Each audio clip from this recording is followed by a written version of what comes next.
কোন কোন খাবার কিডনিতে পাথর হওয়ার ঝুঁকি কমায়?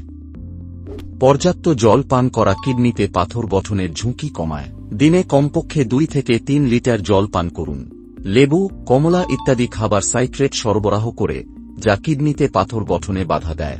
অতিরিক্ত লবণ ক্যালসিয়াম নিঃসরণের হার বাড়ায়, যা কিডনিতে পাথর গঠনে সহায়ক হতে পারে। তাই কম লবণযুক্ত খাবার খান। পালং শাক, বিট, বাদাম, চা ইত্যাদি এড়িয়ে চলুন। এগুলি কিডনিতে পাথর সৃষ্টি করতে পারে। লাল মাংস, সামুদ্রিক মাছ, ডিমের অতিরিক্ত গ্রহণ কিডনিতে পাথর সৃষ্টি করে। তেলে ভাজা ও অতিরিক্ত চর্বিযুক্ত খাবার কিডনির ওপর চাপ ফেলে, যার জন্য কিডনিতে পাথর হওয়ার ঝুঁকি বাড়ে। এই রকম আরও ভিডিও দেখার জন্য ডাক্তারবাবু চ্যানেলটিতে সাবস্ক্রাইব করুন। ধন্যবাদ।